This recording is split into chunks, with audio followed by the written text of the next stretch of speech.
In the United States, debt isn't just common, it's expected.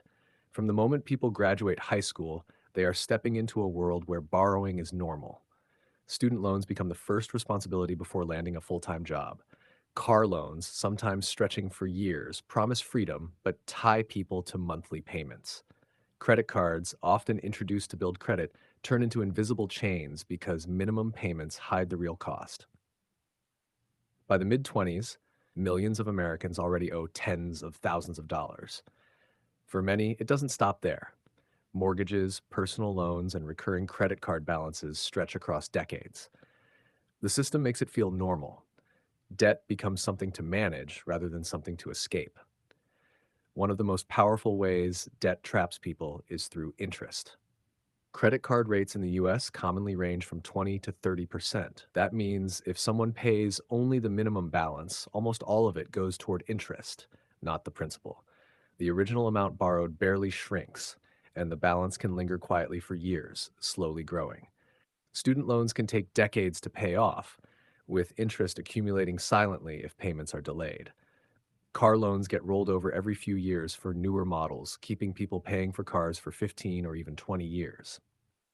Mortgages, stretching 30 years, ensure a huge portion of income goes straight to debt long before real wealth accumulation starts. Debt doesn't just affect money, it affects choices, decisions, and peace of mind. When you owe money, options shrink. Risk taking decreases. People stay in jobs they dislike because the paycheck is a lifeline. They delay investments, avoid entrepreneurship, and postpone freedom. Debt forces short term thinking. Every decision, vacations, education, buying a home, switching careers, is weighed against monthly payments rather than long term potential or happiness. The psychological weight is subtle but heavy. Every bill, every notification, every statement reinforces stress. Humans are wired to avoid pain, and debt is a constant source of anxiety. This stress often leads to more borrowing to cover short term needs, maintain lifestyle, or feel in control when money feels out of reach. Small loans escalate into long term burdens that dominate life decisions. The system encourages this. Banks profit when debt lasts longer.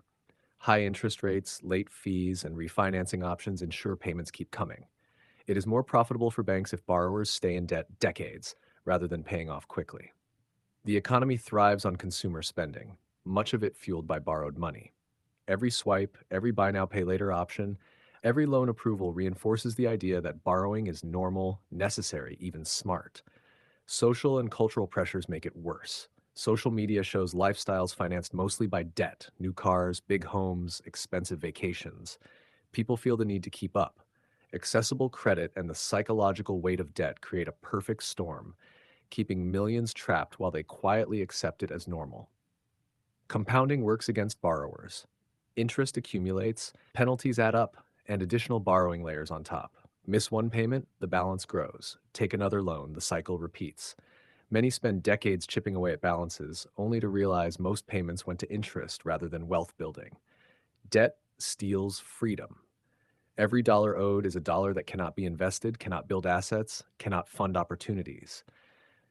Every month of repayments is a month of postponed freedom, delayed choices, postponed growth. Debt converts future income into past obligations.